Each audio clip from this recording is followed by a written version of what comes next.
مسیح کے جلالی کا ببرکت نام میں آپ سب کی سلامتی ہو۔ جیسا کہ ہم جانتے ہیں کہ آج بڑا ہی خاص دن ہے، اور یہ دن نہ صرف ہمارے لیے بڑا ہے بلکہ یہ دن پورے سال میں تاریخ کا سب سے بڑا دن ہے، کیونکہ اس دن میں ایک بڑا عجیب کام ہوا کہ کسی نبی نے اپنی قوم کے لیے اپنی جان قربان کر دی اور اپنی قوم کا کفارہ ادا کیا۔ تو آج اس کلمے کے بارے میں ہم سیکھیں گے نمبر چوتھا کلمہ، جس کو کفارے کا کلمہ بھی کہا جاتا ہے۔ جیسا کہ آپ کے سامنے بھی آیت پیش کی گئی اور بہنیں آپ کے سامنے آیت پڑھی کہ تیسرے پہر کے قریب جو ہے خدا یسوع مسیح نے بڑی بلند آواز سے کہا، ایلی ایلی لما شبقتنی، یعنی اے خدا تو نے مجھے کیوں چھوڑ دیا۔ تقریباً صبح 9 بجے کے قریب یسوع مسیح کو صلیب پر چڑھایا گیا، اور 9 سے لے کر 12 بجے کے قریب یسوع مسیح نے شروع کے 3 کلمات ادا کیے، اور جیسے ہی 12 بجتے ہیں، جب سورج اپنی پوری آب و تاب کے ساتھ آسمان پر چمک رہا تھا، تو ایک بڑا ہی عجیب واقعہ پیش آتا ہے، اور کیا ہوتا ہے کہ پورے ملک میں اچانک سے اندھیرا چھا جاتا ہے، اور پورا ملک یعنی اسرائیل جو ہے وہ تاریخ کیا جاتا ہے۔ کافی لوگوں کا کہنا ہے کہ یہ تاریخی ایک طوفانی ہوا کی وجہ سے ہوئی تھی، کیونکہ طوفانی ہوا چلی تھی اور مٹی اور خاک کی وجہ سے جو ہے وہ تاریخی ہوئی۔ کافی لوگوں کا کہنا ہے کہ بہت گھنے بادل اس وقت آ گئے تھے، لیکن آج ہم سیکھیں گے خدا کے کلام ہمیں کیا سکھاتا ہے۔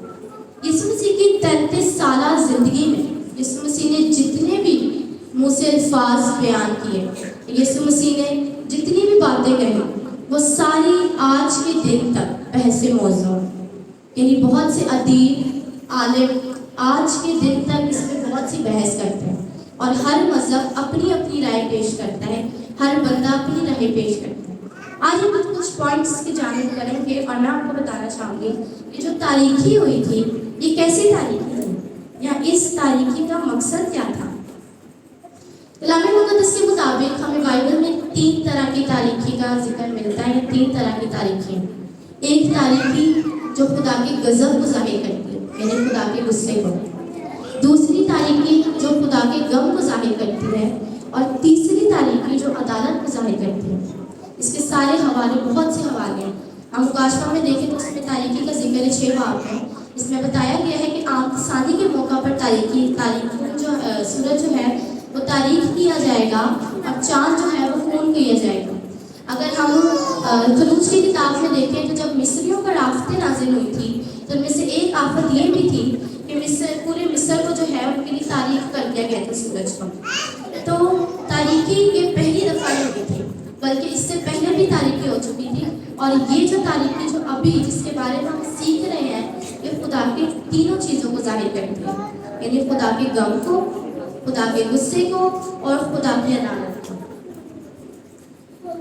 کافی لوگوں کا کہنا یہ بھی ہے کہ اس وقت سورج گرہن لگا تھا، اس لیے تاریخ ہوئی، بلکہ یہ بات ناممکن تھی، کیونکہ اس وقت عید فصح کا ٹائم چل رہا تھا، اور ہر مہینے میں چاند جو ہے وہ پورا چاند ہر مہینے سے آغاز ہوتا ہے پورے چاند میں، اور عید فصح جو ہے وہ مہینے کے بیچ میں آتی ہے۔ تو سائنس کے مطابق یہ بات بالکل غلط تھی کہ مہینے کے بیچ میں سورج گرہن کبھی نہیں لگ سکتا۔ لیکن میں آپ کو یہ بتانا چاہتی ہوں کہ اس تاریخی کا آخر میں مطلب کیا تھا، خدا کیا دکھانا چاہ رہا تھا۔ کیا خدا اپنے بیٹے کا درد چھپا رہا تھا، یا یہ خدا کی طرف سے احتجاج تھا ان سارے ظلموں سے تب جو اس کے بیٹے پہ رو رہے تھے۔ یہ تاریخی اصل میں بتا رہے تھے کہ اب یسوع مسیح اپنی جان لینے کو تھا، اور یسوع مسیح کا بالکل آخری لمحہ چل رہا تھا، اور جتنے بھی ظلم کا پیالہ جو یسوع مسیح پر تھا وہ ختم ہونے کو تھا۔ تو یہ تاریخی اصل میں ظاہری نشان تھا کہ اب گناہ کی سزا ملے گی، اور گناہ کی سزا خدا کو دے رہا تھا، اس نے خدا نے تاریخ کیا۔ یاد رکھیں کہ خداوند ہمیشہ عدالت گناہ کی کرتا ہے، اور صلیب خدا کی الہی ججمنٹ ہے جس سے وہ گناہوں کا انصاف کرتا ہے۔ اگر ہم خداوند یسوع مسیح کے الفاظوں پر غور کریں، ایلی ایلی لما شبقتنی، ایلی ایلی لما شبقتنی اصل میں عبرانی زبان کا لفظ ہے، اور عبرانی میں خدا کو ایل کہا جاتا ہے، ایل، اور ایلی یعنی میرا خدا शबक्तनी यानी मुझे क्यों छोड़ दिया। अगर हम इसको मत्ती में पढ़े तो एली एली है, अगर हम इसको मरकस में पढ़े तो उधर लिखा है अलोय अलोय। ये अलोय अलोय अरामी जुबान का लफ्ज़ है और इसका मतलब ही यही है। बात यह है कि अगर हम यीशु मसीह की ज़िंदगी पे गौर करें तो ये पहली दफ़ा था जब यीशु मसीह ने अपने बाप को खुदा कहकर पुकारा। यीशु मसीह ने अपनी पूरी ज़िंदगी में हमेशा अगर हम देखें वो दुआ भी करता था तो वो बाप कहकर दुआ करता था, वो अगर कोई बात बयान करता था तो वो बाप कहकर बयान करता था। लेकिन ये वाहिद जगह थी जहाँ पे यीशु मसीह ने बाप को खुदा कहकर पुकारा। ऐसा क्यों था? क्योंकि उस वक्त खुदा इब्ने खुदा नहीं बल्कि इब्ने इंसान बन चुका था और बाप से वो अपना और खुदा का रिलेशन साबित करता था, लेकिन अपना और खुदा का ताल्लुक साबित करता था। लेकिन इस वक्त वो हमारे लिए हमारी जगह पर आया, इसलिए वो खुदा कहकर खुदा को पुकार है कि तूने मुझे क्यों छोड़ दिया। और ये बात है कि अब जो जिस पॉइंट की तरफ हम चलेंगे वो है कि खुदा ने उसे क्यों छोड़ा। क्या खुदा उससे नाराज हो गया था, या खुदा जो है जो यीशु मसीह के अंदर जो खुदाई कुदरत है जो उसके अंदर काम करती थी वो बंद हो गई थी? ऐसा कुछ नहीं था। हम छोड़ दिया लफ्ज़ नहीं कह सकते, हम प्रॉपर्ली एक लफ्ज़ ये कह सकते हैं कि उस वक्त कुछ देर के लिए यीशु मसीह और खुदा के बीच की रिफाकत हो चुकी थी। ऐसा क्यों था? आइए हम ईसाया की किताब उसका 53 बाब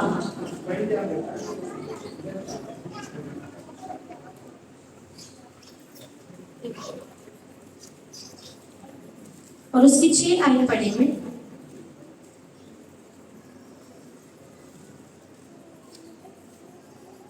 जल्दी से जो भी निकाल लें। अक्सर भीड़ों की मारी भटक गए, हम में से हर एक अपनी राह को फिरा और खुदावन ने हम सब की बदतारीफ उस पर ला दी। आमीन।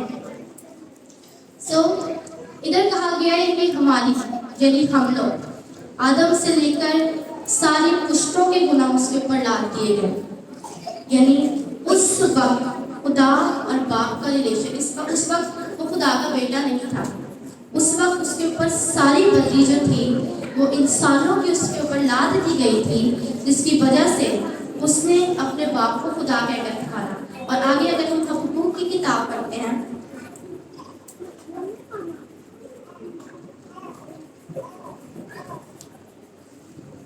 हबक्कूक उसका पहला बाब उसकी 13 आयत। तेरी आंखें ऐसी पाक हैं कि तू बदी को देख नहीं सकता और कुछ रफ्तारी पर खुदा नहीं कर सकता, पर तू दगाबाजों पर क्यों नजर करता है? और जब शरीर अपने से ज्यादा सादिक हो निकल जाता है तब तू क्यों खामोश रहता है? और बनी आदम को समुद्र की मछलियों और कीड़े मकोड़ों की मालिक बनाता है। आमीन। बात यह है कि हम सीख रहे हैं कि खुदा ने उसे क्यों छोड़ा। उस वक्त हम सबके गुनाह उसके ऊपर लाद दिए गए और हमारा खुदा जो पाकीज़गी का खुदा है, जो बदी को देख नहीं सकता, जो बदी उसके आगे ठहर नहीं सकती, उस वक्त इसलिए खुदा ने यीशु मसीह को छोड़ दिया थोड़े वक्त के लिए, क्योंकि वो गुनाह को नहीं देख सकता और वो बदी को बर्दाश्त नहीं कर सकता।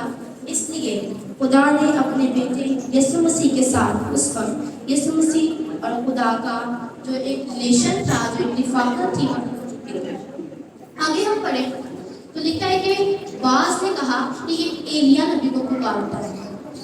मैं आपके सामने दो नजरिए पेश करूंगी, दो कौमों के या दो मजहब के। सबसे पहले यहूदी कि वो इस बारे में यीशु मसीह के इन अल्फाजों के बारे में क्या बयान करते हैं। यहूदी मजहब ये कहता था कि वो एलिया को पुकार रहे हैं। वो अपनी शरीयत के मुताबिक कहते थे, क्योंकि अगर हम इलाकी की किताब में देखें तो जब खुदा ने अपने बंदा से कलाम किया, उससे कहा कि एक एलिया आएगा और वो बाप का दिल बेटे की तरफ और बेटे का दिल बाप की तरफ माइल करेगा। तो इसलिए वो एलिया के मुंतज़िर थे यहूदी। तो इसको लगा शायद एलिया को पुकारता है। यहाँ तक कि जब वो अपने बच्चे का खतना करवाते थे तो जो प्रोग्राम को रखते थे उसमें एक कुर्सी खाली छोड़ते थे, इस ख्याल से कि अगर एलिया आएगा तो वो इस कुर्सी पर बैठेगा। और इसके अलावा ईद फसा के मौका पर उन लोग अपने घर के दरवाजे खुले छोड़ देते थे, ताकि ऐसा ना हो कि एलिया आए और दरवाज़ा बंद देखकर चला जाए। लेकिन वो इस बात को समझे नहीं कि ये एलिया नहीं, क्योंकि एलिया नबी तो आ चुका था। ये एलिया असल में यूहन्ना इस्तबागी को तशबीह दी गई है। अगर हम देखिए जब फरिश्ता यूहन्ना इस्तेफानी के बाप के पास आता है तो वो उसमें एक उसने पेशेंट को भी की यूहन्ना के बारे में कि वो एलिया के लोग के साथ चलेगा, यानी वो औलाद का दिल वालिदैन की तरफ और वालिदैन का दिल खुदा की तरफ माइल करेगा। ये तशबीह यूहन्ना इस्तेफानी को दी गई थी, लेकिन वो इस इंतजार में थे कि शायद ये एलिया को पुकारता है। अगर हम दूसरे नज़रिए की तरफ देखें तो वो हमारे मुल्क में ही है, हमारे शिया बहन भाई, उनका कहना ये है कि वो अली को पुकारता था, जा अली। उनका कहना ये है कि हज़रत ईसा अलैहिस्सलाम अली को पुकारते थे उसको, और वो कहते थे या अली मदद। बल्कि ऐसा हरगिज़ भी नहीं है। अगर हम इसको अगर इसको पंजाबी से उर्दू में ट्रांसलेट करें तो ये आई मेरे खुदा तो मुझे कुछ छोड़ दिया बनता है। लेकिन जैसा कि मैंने आपको पहले ही बताया कि हर मज़हब अपना बयान करता है, तो ये बात बिल्कुल गलत है। मेरे अजीज़ों, खुदा ने हमारे लिए बहुत कुर्बानी की। उसने हमारे लिए अपने बेटे को छोड़ दिया, उसने हमारे लिए अपने बेटे की तकलीफ़ें देखी। एक बाप के लिए एक बड़ी दर्दनाक बात होती है कि वो अपने बच्चे को अपने सामने जो है वो तड़पता देखे, और वो भी एक बाप था, लेकिन उसने अपने इकलौते बेटे को आपकी और मेरी खातिर भेजा ताकि हम निजात पाएँ, ताकि हम जिंदगी पाएँ और कसरत के साथ पाएँ।